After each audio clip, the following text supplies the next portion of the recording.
ولمن أتى عليهن من غيرهن ممن أراد الحج والعمرة ومن كان دون ذلك فيمن حيث أنشأ حتى أهل مكة من مكة باب ميقات أهل المدينة ولا يحل قبل الحليفة.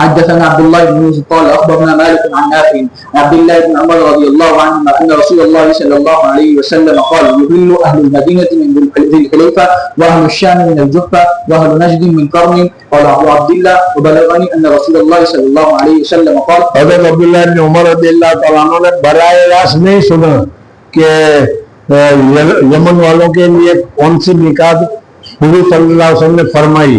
حضرت عبداللہ نے براہ راست حضور صلی اللہ علیہ وسلم کی زبان سے نہیں سنا، اس وجہ سے انہوں نے پھر پوچھا کہ بھئی یمن والوں کے لیے کیا بتایا، کہا کہ یلملم۔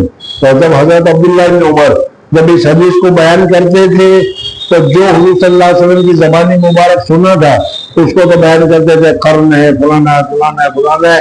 اور جب یمن والوں کا تذکر آتا تھا تو اس کو فرماتے تھے وَيَحِلُّ الْيَمَنَ بلغنی، مجھے یہ بات پہنچی ہے کہ حضور اکبر صلی اللہ علیہ وسلم نے یلملم یمن والوں کے لیے فرمایا ہے۔ جی، یعنی براہ راست میں نے حضور صلی اللہ علیہ وسلم سے نہیں سنا ہے۔ جی، باب محل اهل الشام. شام والے کہاں سے احرام باندھیں گے؟ حدثنا مسدد قال حدثنا حماد عن عمرو بن دينار عن طاووس عن ابن عباس رضي الله عنهما قال وقد رسول الله صلى الله عليه وسلم لاهل المدينه الحليفه ولاهل الشام الجحفه. جوفا ایک جگہ کا نام ہے، وہاں سے شام سے لوگ آئیں گے، وہ جوفا سے ان کا احرام باندھنا پڑے گا۔ ولاهل نجد قرن المنازل ولاهل اليمن يلملم فهن لهن ولمن اتى عليهن. یعنی جو وہاں سے آئے ان کے لیے بھی وہی حکم ہے، جو وہاں رہتے ہیں ان کے لیے بھی یہ حکم ہے۔ من غیر اہلہن لمن کان یرید الحج والعمرہ. لمن کان یرید الحج والعمرہ، حج اور عمرے کا ارادہ کرتا ہو تو ان کو احرام باندھنا پڑے گا۔ فمن کان دونہن فمحلہ من اہلہ. اور اگر اس نکات جو بیان کی گئی باہر سے آئیں گے نکات پر تو احرام وہاں سے باندھنا پڑے گا، لیکن جو لوگ نکات کے اندر ہی رہتے ہیں، جو لوگ نکات کے اندر ہی رہتے ہیں ان کو حج اور عمرہ کرنا ہو تو وہ کہاں سے باندھیں گے؟ تو کہا کہ وہ اپنی جگہ سے باندھیں گے۔ مثلا اگر یہ جگہ بتا دی کہ وہ نکات ہے تو وہاں یہ لوگ اندر رہ رہے ہیں، ان کو حج کے لیے جانا ہوگا تو اپنے گھر ہی سے احرام باندھیں گے وہ۔ جی، وكذلك حتى أهل مكة يهلون منها. باب محل أهل نجد. حدثنا علي قال حدثنا سفيان قال حفظناه من الزهري عن سالم عن أبي رضي الله عنه قال وقت النبي صلى الله عليه وسلم قال وحدثني احمد قال حدثنا ابن وهب قال اخبرنا يونس عن ابن شهاب عن سالم بن عبد الله عن ابيه رضي الله عنه قال سمعت رسول الله صلى الله عليه وسلم يقول محل اهل المدينه ذو الحليفه مدینے والے جو احرام باندھیں گے وہ ذو الحلیفہ سے باندھیں گے. ومحل اهل الشام مهيعة وهي الجحفة واهل نجد قرن. قال ابن عمر رضی اللہ حضرت عنہ عبداللہ ابن عمر رضی اللہ تعالیٰ عنہ نے یمن والوں کا میقات براہ راست حضور صلی اللہ علیہ وسلم کی زبان سے نہیں سنا. اس وجہ سے یمن والوں کے لیے جب وہ بتاتے تھے تو یہ کہتے تھے کہ میں نے حضور صلی اللہ علیہ وسلم سے نہیں سنا، لیکن یمن والوں کا میقات یہ ہے. وقال ابن عمر قال ابن عمر رضی اللہ عنہما زعموا ان النبی صلی اللہ علیہ وسلم قال ولم اسمع، انہوں نے سنا نہیں. ومحل اهل اليمن يلملم. باب محل من كان دون المواقيت. دون المواقیت، یہ جو مواقع بیان کر رہے اس میقات کے اندر جو لوگ رہنے والے ہیں وہ وہیں سے احرام باندھیں گے جہاں سے ان کو جانا ہے. عمرے کے لیے جانا ہے تو عمرے کے لیے، حج کے لیے جانا ہے تو حج کے لیے. جی حدثنا قتيبة قال حدثنا حماد عن عمرو عن طاووس عن ابن عباس رضي الله عنهما ان النبي صلى الله عليه وسلم وقت لاهل المدينه والحليفه ولاهل الشام الجحف ولاهل اليمن يلملم ولاهل نجد قرن فهن لهن ولمن اتى عليهن من غير اهلهن ممن كان يريد الحج والعمره فمن كان دونهن فمن اهله حتى ان اهل مكه يهلون منها. باب محل اهل اليمن. یمن والے کہاں سے احرام باندھیں گے؟ یلملم ایک پہاڑی ہے وہاں سے. ہم لوگ تو وہ پہاڑی پر نہیں جاتے لیکن اس کے آگے سے چلے جاتے ہیں اور مقابل آ جاتا ہے. اس لیے جیسے میں نے ابھی بتایا کہ مدرسے کے پاس سے اگر احرام باندھنا ہو تو یہاں سے جائیں گے تو یہ مانگیں گے، لیکن یہاں نہیں جاتے تو ادھر ہی نکل جاتے تھے کہ بھائی مدرسے کی سیٹ میں آ گئے تو اس لیے یہاں سے احرام باندھ لو، تو یہ یلملم پر باندھتے تھے. جی حدثنا معل بن اسد قال حدثنا وهيب عن عبد الله بن طاووس عن ابيه عن ابن عباس رضي الله عنهما ان النبي صلى الله عليه وسلم وقت لاهل المدينه ذو الحليفه ولاهل الشام الجحف ولاهل نجد قرن المنازل ولاهل اليمن يلملم هن لاهلهن ولكل آت اتى عليهن من غيرهم ممن اراد الحج والعمره فمن كان دون ذلك في من حيث انشا حتى اهل مكه من مكه. یہاں تک کہ مکہ سے بھی اگر کوئی حج کرنا چاہیں تو اس کو مکہ ہی میں سے احرام باندھنا پڑے گا، اس کو میقات پر جانے کی ضرورت نہیں ہے. جی باب ذات عرق لاهل العراق. پہلے عراق کے لیے کون سا میقات ہے؟ یہ حدثنا علي بن مسلم قال حدثنا عبد الله بن نمير قال حدثنا عبد الله عن نافع عن عبد الله بن عمر رضي الله عنهما قال لما قضي هذان المسلمان اتوا عمر فقالوا يا امير المؤمنين ان رسول الله صلى الله عليه وسلم قال لاهل نجد قرنا وهو جور عن طريقنا وانا ان اردنا قرن شق علينا قال فانظروا حذوها من یعنی وہاں تو ہمارے ذرا مشکل ہوتا ہے تو ہمیں کوئی دوسری جگہ بتا دو. تو کہا کہ جس جگہ پر حضور صلی اللہ علیہ وسلم نے بیان کیا ہے اس کے بالکل برابر مقابل ہو جائے تو وہ تمہارا میقات ہے. جی فحد لهم ذات عرق. باب الصلاة بالحليفة.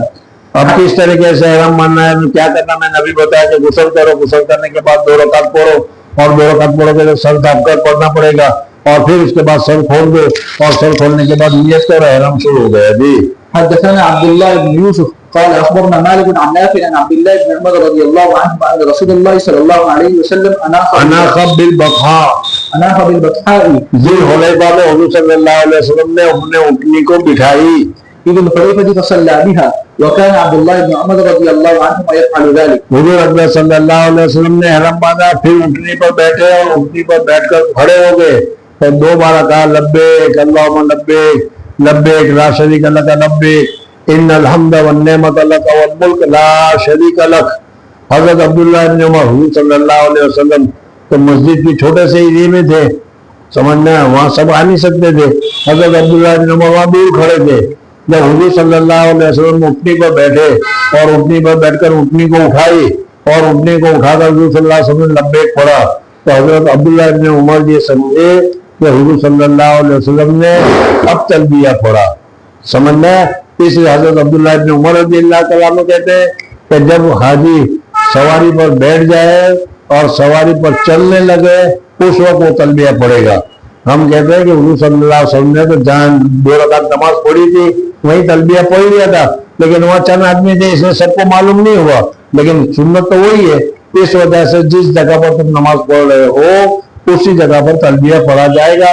اور جہاں تلبیہ پڑھ لیا اس میں ایک بات یہ بھی یاد رکھ لو کہ اگر کسی دوسرے کی طرف سے تم حج کر رہے ہو, کسی دوسرے کی طرف سے تم عمرہ کر رہے ہو, تو پہلی مرتبہ ایک تلبیہ جو پڑھا جائے گا, لبیک اللہم لبیک من شیخ الحدیث محمد زکریہ لبیک اللہم لبیک لا شریک لبیک, بس کافی ہے. یعنی اب یہ ہمارا عمرہ شیخ کی طرف سے ہو گیا, اس نے اس کا ایک نام لے لیا, اپنا باپ دادا جس کی طرف سے کر رہے ہو پہلی مرتبہ لبیک کرو, اس کا نام لے لو کہ میں ان کی طرف سے یہ لبیک پڑھ رہا ہوں. جی. باب خروج النبي صلى الله عليه وسلم على طريق الشجرة.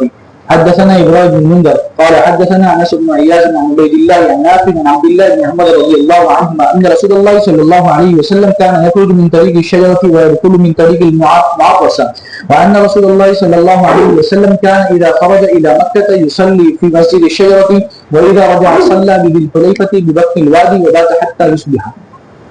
باب قول النبي صلى الله عليه وسلم العقیق وادی. حضور صلی اللہ علیہ وسلم نے ذی الحلیفہ میں احرام باندھا, حج کا احرام باندھ دیا چلو, اور پھر اس کے بعد حضور اقدس صلی اللہ علیہ وسلم آگے چلے. سمجھے؟ حضور صلی اللہ, یہ ابھی مستقلاً بحث آئے گی کہ حضور اقدس صلی اللہ علیہ وسلم حجۃ الوداع کا موقع ہے, ایک ہی حج کیا ہے, لیکن حضور صلی اللہ علیہ وسلم نے کون سا احرام باندھا؟ حج مفرد, عمرہ, تمتع, قران, سب کے اقوال پائے جاتے ہیں. اور سب کے اقوال پائے جانے کی وجہ یہ ہے کہ حضور اکرم صلی اللہ علیہ وسلم نے صرف حج کا احرام باندھا, اس لیے کہ حجۃ الوداع کر رہے تھے, اکیلے حج کر رہے تھے. لیکن تھوڑے سے آگے چلے تو عاطل کسی آنے والے نے آیا تھا, اس نے کہا قل عمرۃ فی حجۃ, حج کا تو احرام باندھ ہی رہے ہو, عمرہ کا بھی نیت کر لو. تو حضور صلی اللہ علیہ وسلم نے پھر عمرہ کی نیت کر لی. سمجھو کون آیا؟ حضور صلی اللہ علیہ وسلم کے پاس جبریل کے علاوہ کون آ سکتا تھا؟ تو اللہ تبارک و تعالیٰ کی طرف سے وہ حکم لے کر آئے. تو حضور صلی اللہ علیہ وسلم نے حج اور عمرہ دونوں کا احرام باندھ دیا. اس میں بڑا اختلاف آئے گا. صحابہ بھی کہیں گے کہ پھر حضور صلی اللہ علیہ وسلم نے مکہ مکرمہ میں جا کر سب کو کہا کہ عمرہ کر کے حلال ہو جائے, وہ کسی اور وجہ سے. بہرحال یہاں پر اذا رجع بصلى. حدثنا حميدي قال حدثنا وليد بن بن بكر التنيسي قال حدثنا الاوزاعي قال حدثنا يحيى حدثني عكرمة انه سمع ابن عباس رضي الله عنهما يقول انه سمع عمر. حضرت تمہارے فاروق رضی اللہ عنہ فرماتے تھے, سمعت النبي صلی اللہ علیہ وسلم, میں نے وادی عقیق, ایک جگہ ہے عقیق نامی وادی, وہاں پر حضرت عمر فرماتے ہیں کہ میں نے سنا, سمعت النبی صلی اللہ علیہ وسلم بوادی العقیق یقول آتانی اللیلۃ, آتی رات کو وقت میرے پاس ایک آدمی آیا, یعنی جبریل,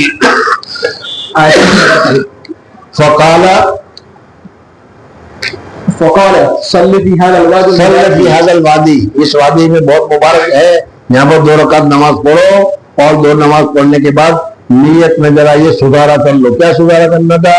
وقل عمرۃ فی حجۃ, حج کی طرح احرام کی نیت باندھی ہوئی ہے, عمرہ کو شریک کر لو. تو حضور صلی اللہ علیہ وسلم نے گویا کہ ابتداء حج نفل کا احرام باندھا تھا, اور پھر عمرہ کا سامنے ملا دیا گیا. تو تمتع گویا کہ حضور اکرم صلی اللہ علیہ وسلم کا ہو گیا, یا قران حضور صلی اللہ علیہ وسلم کا ہو گیا. اب جن لوگوں نے اس کو قران سمجھا وہ قران کو افضل قرار دیتے ہیں, جن لوگوں نے حج کے پہلی نیت کو افضل قرار دیا وہ یہ کہتے ہیں کہ صرف حج کی نیت کرنا افضل ہے. جن حضرات کے یہاں تمتع کرنا افضل ہے, تو تمتع اس کو ثابت کرتے ہیں ایک ہی کام ہے, لیکن ہر ایک نے اپنے اپنے طور پر اس کو لیا ہے. جی. حدثنا محمد بن ابي بكر قال حدثنا فضيل بن سليمان قال حدثنا موسى بن عقبه قال حدثنا سالم بن عبد الله عن ابي رضي الله عنه عن النبي صلى الله عليه وسلم انه حضرت عبداللہ کے باپ حضرت عمر فاروق رضی اللہ تعالیٰ عنہ ہے, ان کا بیٹا کا نام ہے عبداللہ بن عمر, اور ان کے بیٹے کا نام ہے سالم, اور ان کے غلام کا نام ہے نافع. یہ سب کے سب ایک ہی ایک ہے. جی. وهو في معرس بذي الحليفة ببث الوادي قيل له إنك ببطحاء الوداع ببطحاء وقد أناق بنا سالب يتوقع المناخ الذي كان عبد الله يميكه يتحرى معرس رسول الله صلى الله عليه وسلم وهو أسفل من المسجد الذي ببطن الوادي بينهم وبين الطريق وسط من ذلك. اب احرام کے کپڑے پر خوشبو لگ لو. اب احرام تمہارا شروع ہو گیا. احرام کے شروع ہونے سے پہلے